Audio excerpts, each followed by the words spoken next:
ఏమన్నారు అన్నాడు, ఉద్యమకారులంటే ఉరికించి కొడతామన్నారు. అయినా సరే మన ఆత్మగౌరవాన్ని అణచివేసుకొని తెలంగాణ రాష్ట్రం అభివృద్ధి కావాలని ఓపిక పట్టి వెయిట్ చేసినాం.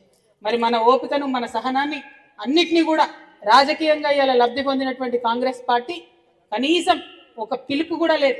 ఉద్యమకారుల సంక్షేమ బోర్డు పెడతామని ఒక కార్యాచరణ లేదు, ఒక ప్రకటన లేదు. మొదలు ఒకసారి అప్లికేషన్ పెట్టుకోమన్నారు. అప్లికేషన్ పెట్టుకున్నాక ఇప్పుడు ఏమంటున్నారు, ఒకసారి అప్లికేషన్ పెట్టిరు, మీకు చాలా మందికి కేసులు లేవు అంటారు. కేసులు అందరి మీద ఉంటాయా? ఉద్యమకారులందరి మీద, అందరి మీద ఉంటాయా? ఉండయి కదా. కానీ ఏ ఊరికి పోయి అడిగినా ఇగో అందరికన్నా ఎక్కువ ఈయన కొట్లాడిందని ఓ 100 మందిని చూపిస్తారు. ఏ జిల్లాకు పోయి అడిగినా యోగి తెలంగాణ కోసం కొట్లాడిందంట, యోగి అక్క మొత్తం ధర్నాలే చేసిందంట, యోగి అక్క మొత్తం ఆగమైపోయింది ఉద్యమంలో పనిచేసి అంటారు. మరి ఆమె పని చేయొచ్చు కదా. ఆనాడు తెలంగాణ ఉద్యమంలో ఒక మాట చెప్పినాం మనం. ఏమని చెప్పినాం? సెక్రటేరియట్ బయట నిలబడి ఆనగపకాయలు పట్టుకొని నిల్చుంటే ఇది ఆనగపకాయ అన్నోడు తెలంగాణోడు, సోరకాయ అన్నోడు ఆంధ్రుడు అని చెప్పినాం. గట్లనే ఇవాళ ఏ నియోజకవర్గానికి ఆ నియోజకవర్గానికి పోండి, ఎవరు తెలంగాణ కోసం కొట్లాడింది అని అడగండి, అందరు వచ్చి చెప్తారు. వాళ్ళ పేర్లే రాసుకోండి, వాళ్ళకే ఇవ్వండి, వేరే కాదు. మళ్ళా కమిటీ వేస్తారట, మళ్ళా కాలయాపన చేసే ఉద్దేశం చేస్తున్నారు. కమిటీలు గిమిటీలు జాంతానై ఉద్యమకారుల లిస్టు బాజాప్తా ఉంది అందరి దగ్గర. లేకపోతే కరీంనగర్ తెలంగాణ ఉద్యమకారుల ఫోరం పక్షాన కరీంనగర్ డేటా ఇవ్వండి. అట్లా ఏ జిల్లా కా జిల్లా డేటా ఇవ్వండి, అవన్నీ కలిసి పోయి ఇద్దాం. ముఖ్యమంత్రి గారి కార్యాలయం ముంగట వేద్దాం.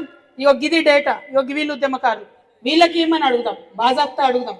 ఇవాళ ఈ మెసేజ్ ఏదైతే ఉందో ఇది రాష్ట్ర వ్యాప్తంగా పోవాలి. భూ పోరాటాలు చేస్తామని ఆనాడు చెప్పినాం. పెద్ద భౌగోళిక ప్రదేశం తెలంగాణ కోసమే కొట్లాడి తెచ్చుకున్నాం మనం. ఈ చిన్న 5 ఎకరాల ముక్క దీన్ని తెచ్చుకోలేమా?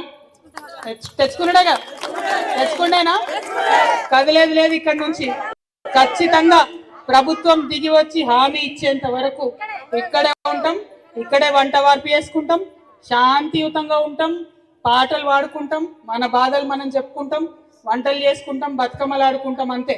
వేరే ఎవరిని ఏం అనేది లేదు. మన పని మనం చేసుకుంటాం. మా పోలీస్ అన్నలు కూడా వచ్చిరు, మేము వండుతాం, ఇంత బుక్కడి పెడతాం, మీరు కూడా తినుంది, మాతో పాటు ఇన్నే కూర్చోరి. ఎందుకంటే మాకు కదిలే ఉద్దేశం లేదు. మీరేంటకూరి మమ్మల్ని ఎండనీయకూరి, అంతేనా? మేము వండుతాం, మీరు తినుండ్రి ఉండురి.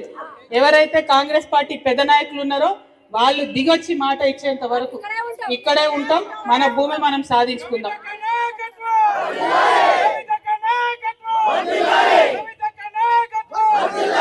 ఇవాళ కరీంనగర్ లో మనం ఈ మొదలుపెట్టిన ఈ పోరాటాన్ని చూసి రాష్ట్ర వ్యాప్తంగా అన్ని జిల్లాల్లో ఉద్యమకారులు మళ్ళా ఉవ్వెత్తున ఎగిసిపడతారు. రాష్ట్ర వ్యాప్తంగా అన్ని ఉద్యమకారులు అన్ని చోట్ల ఉన్నటువంటి ప్రభుత్వ భూములను ఆక్రమించుకుంటారు.